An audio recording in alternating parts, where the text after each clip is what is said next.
Welcome back. This is the song that tore Fleetwood Mac apart but made them legends. We've only heard two Fleetwood Mac songs, Edge of 17 and Landslide, both absolute bangers. Edge of 17 is more my style. I think this video is about a song called The Chain, but I could be wrong. I just wanted to dive more into the Fleetwood Mac lore because you guys told me the Rumors album, one, is one of the greatest albums of all time, but two, that there's a lot of context behind it. So let's check it out before we go dive into the music. What if I told you that one of rock's greatest hits was actually written as a weapon? A recording studio where screaming matches only stopped when the red light came on. A band consuming several miles of cocaine, while 3 relationships exploded simultaneously. And one song so vicious that the woman it targeted had to sing backup vocals on her own public humiliation. This is the story of the song that tore Fleetwood Mac apart. Okay, I thought Stevie was a sweet Southern belle. That's what we were saying in the last video. So they made a song humiliating a woman and then made the woman sing backup vocals. Legends. Humiliation ritual. Our story begins not with superstars, Landslide, but with 2 struggling musicians trying to make it in the unforgiving landscape of 1970s Los Angeles. Lindsey Buckingham and Stevie Nicks weren't legends yet. They were barely surviving. It all started back in high Lindsey's a boy. School in California when Nicks first heard Buckingham play a version of California Dreamin'. She later recalled thinking he was a darling and joined him in harmony. That moment would change both their lives forever. From there, they evolved from a psychedelic rock band called Fritz in 1967 to a dedicated folk rock duo after Fritz disbanded in 1972. The 2 lovers believed they had something special, and in 1973 they got their shot. Polydor Records signed them, and they released their self-titled debut album, Buckingham Nicks. They poured their hearts into it, crafting intricate harmonies and showcasing Buckingham's innovative guitar work. But the music industry can be brutal, and despite their formidable talent, the album was a commercial failure. Polydor dropped them without ceremony. Suddenly, these 2 dreamers found themselves waiting tables and cleaning houses just to survive in Los Angeles. Nicks worked a variety of menial jobs, while Buckingham toured as a session guitarist with the Everly Brothers. It was during this period of professional despair that Nicks wrote some of her most enduring songs, including Rhiannon and Landslide. The latter inspired by the scenery of Aspen and what she described as the slowly deteriorating state of their relationship. By late 1970, okay. When I was listening to Landslide, I'm like, yeah, there's so much imagery here. You can picture where you're at, the mountains. The latter inspired by the scenery of Aspen and what she described as the slowly deteriorating state of their relationship. By late 1974, their romance was crumbling, but their musical partnership remained intact. Little did they know that their personal and professional lives were about to become impossibly intertwined in ways that would create both their greatest success and their deepest pain. I love the bangs. Sometimes destiny arrives as a phone call on New Year's Eve. In late 1974, Mick Fleetwood was searching for a new recording studio when producer Keith Olsen played him a track called Frozen Love from the Buckingham Nicks album. Captivated by Buckingham's distinctive guitar work, and with guitarist Bob Welsh having just left to pursue a solo career, he knew he'd found his replacement. On New Year's Eve 1974, Fleetwood called Lindsey Buckingham with an offer to join Fleetwood Mac. But Buckingham's response would change the course of music history. He and Nicks were a package deal, and he would not join without her. Fleetwood accepted, and on January 1st, 1975, the new lineup of Fleetwood Mac was born.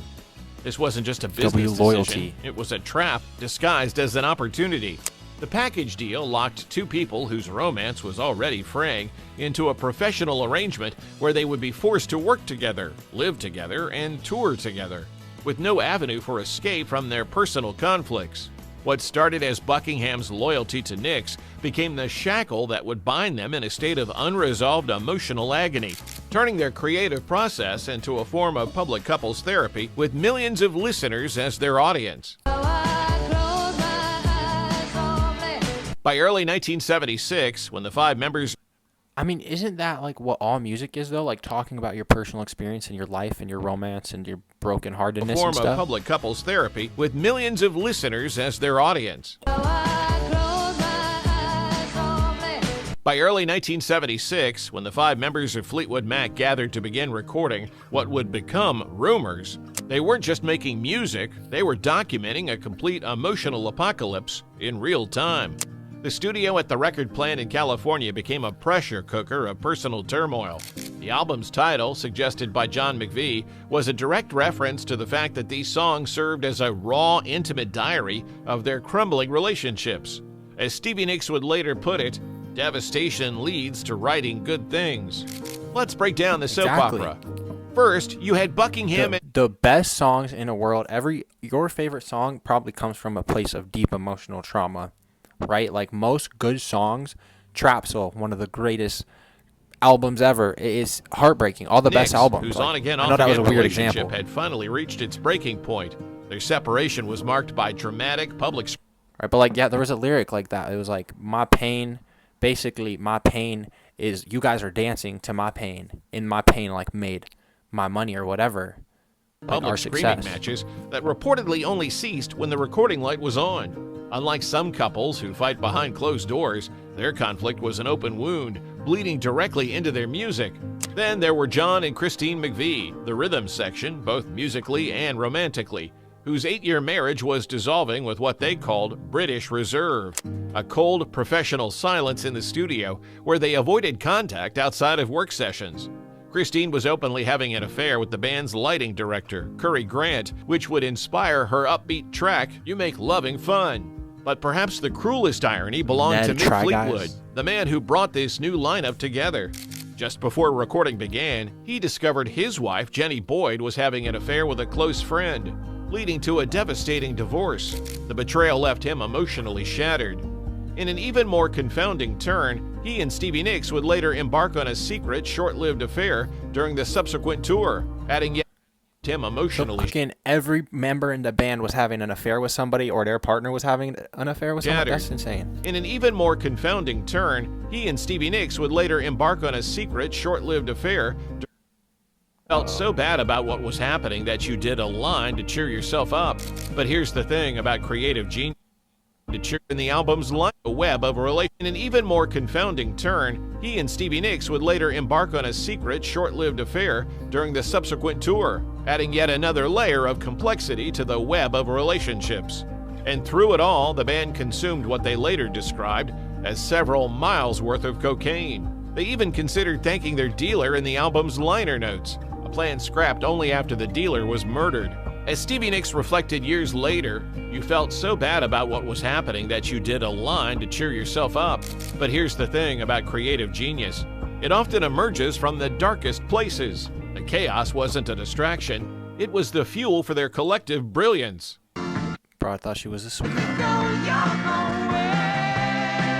Into this emotional hurricane stepped Go Your Own Way, the first song Lindsey Buckingham presented for the Rumors album. He wrote it.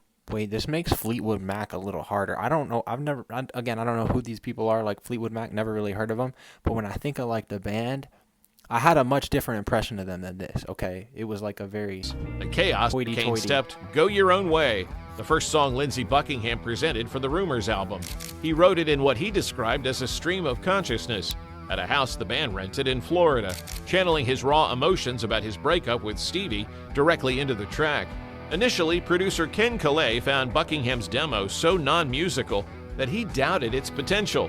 It was, essentially, an unpolished scream of anger and hurt. But sometimes the most powerful art comes from the most authentic pain. The song's lyrical core centers on what became its most famous and contentious line, "Packing up, shacking up is all you want to do." This wasn't just a lyric, it was a pointed jab, a public act of scorn aimed directly at Stevie Nicks. And Stevie knew it. She very much resented the line, later stating that Buckingham knew it wasn't true and that he included it simply to irritate her. Picture the scene, Stevie begging Lindsey to remove the lyric, and him refusing, transforming the song from a personal expression of pain into a weapon aimed directly at her heart. The fact that she would later have to sing backup vocals on this very song, providing harmonies to her own public humiliation, represents one of the most twisted forms of artistic collaboration in rock history. But here's where the story gets even more complex. While the lyrics were cruel, the music was undeniably brilliant. Christine McVie, described by Mick Fleetwood as the glue that held the band together. Brilliant. Wait, okay, another weird comparison, but is this like, I already forgot what the song, Not Like Us. Is this like the Kendrick Lamar Drake diss? Drake didn't have to sing vocals for it, but you know he heard people playing that. Christine McVie, described by Mick Fleetwood as the glue that held the band together, You know he was recognized both the brutal honesty and the musical genius of what Buckingham had created. The band was committed to the music, even if it meant performing emotional warfare in the studio and on stage. Go Your Own Way became the perfect counterpoint to Stevie's own contribution to the album, Dreams.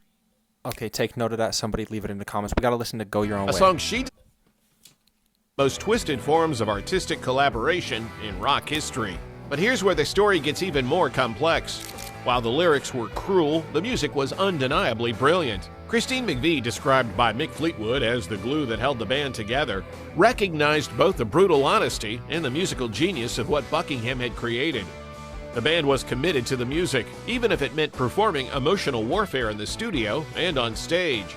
Go Your Own Way became the perfect counterpoint to Stevie's own contribution to the album, Dreams, a song she described as open and hopeful, about wanting Lindsay to be happy despite everything. The philosophical conflict between Buckingham's rage and Nix's hope became the core thematic tension that would drive the entire Rumors album.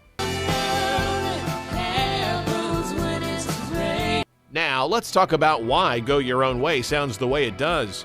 Because the music itself is a metaphor for the band's state, controlled, driving chaos. Lindsey Buckingham's guitar work is both aggressive and shimmering. To achieve this unique sound, he layered a dirty, distorted electric guitar over a cleaner acoustic guitar, creating what he called a single, thick instrument that provided a rich landscape to work with. This is literally the sound of personal conflict tearing the band apart from the inside. The song's propulsive energy comes from Mick Fleetwood's drumming, inspired by the Rolling Stones' Street Fighting Man. Buckingham guided Mick to play a variation of that groove. Fleetwood later characterized his approach as Is this music in the background then? capitalizing on his own ineptness, using pounding toms that interweave with the guitars and a driving four-to-the-floor beat in the chorus. This relentless rhythmic foundation represents the sheer professional force that kept the band moving forward despite the emotional anarchy. John McVie's bass line provides the anchor. Buckingham initially found John's part too bouncy and requested he play a different pattern to hold the tension of the verses, only allowing for a more melodic line in the choruses. This illustrates the collaborative yet controlled nature of the production, where Buckingham's artistic vision dictated the specific role of each instrument. But perhaps the most poignant element is the layered harmonies, with Stevie Nicks forced to sing along. So it's not just raw emotion. It's raw emotion, but like and then he's in the studio like, no, we got to layer it like that because to get that feeling, like very technically. With the hostile lyrics, the intertwining vocal lines create a palpable tension, a direct echo of their unresolved drama, broadcast to the world. The song was so unorthodox that it initially confused some listeners. A famous LA DJ, B. Mitchell Reed, dismissed it on air, saying he couldn't find the beat. Buckingham, who was listening, actually called the DJ to explain that the late entrance of the acoustic guitar deliberately obscured the location of the one, making the song's rhythmic genius its initial hurdle for some listeners.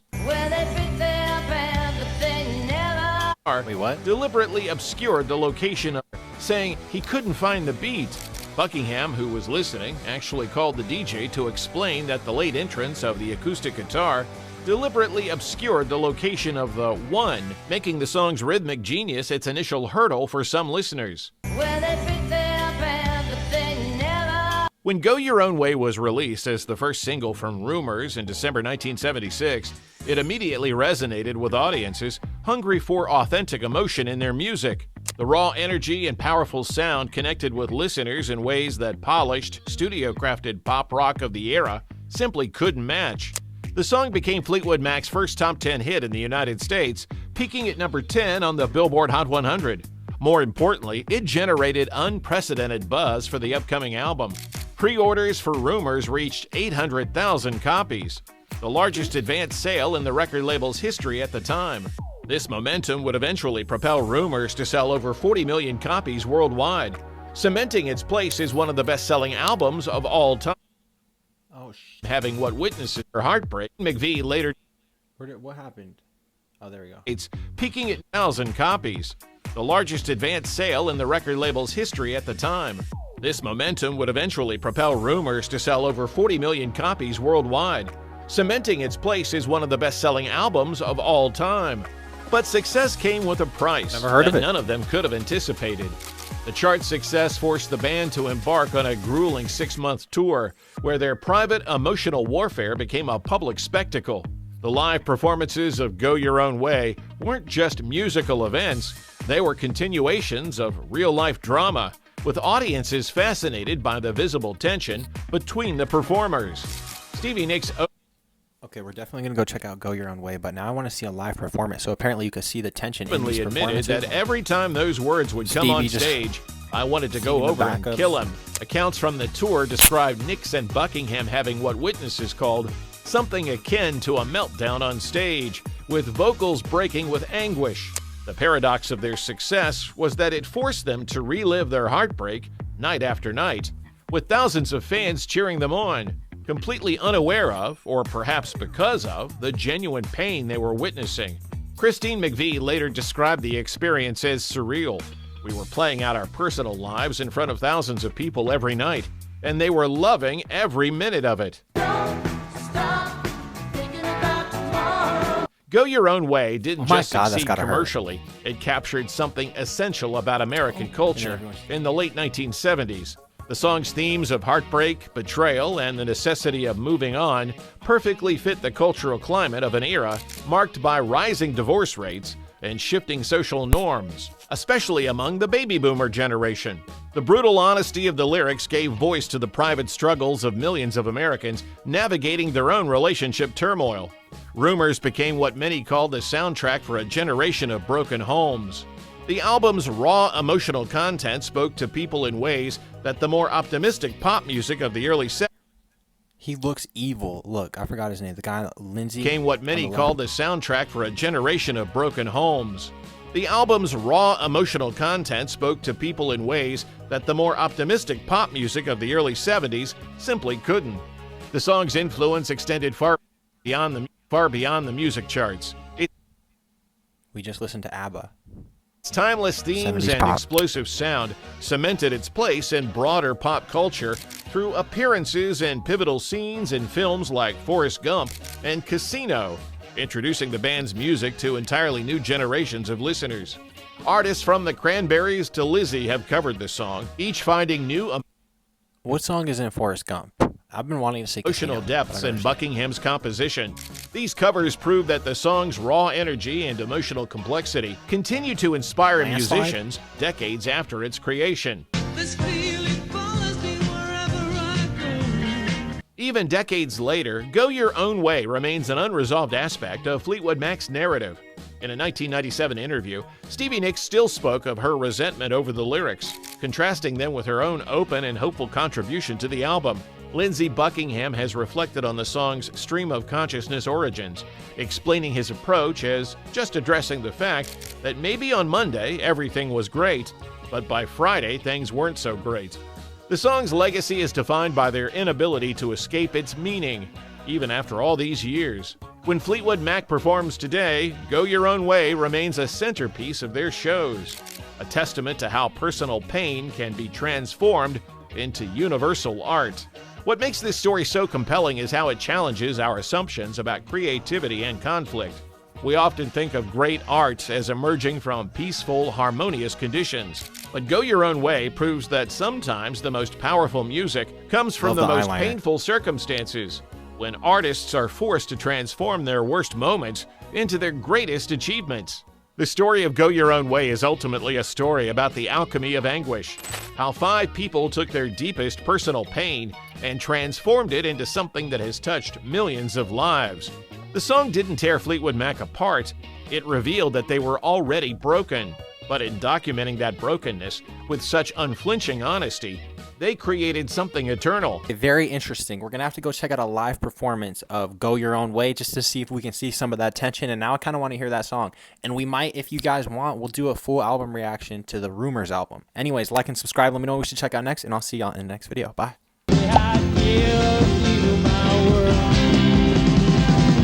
Oh, everything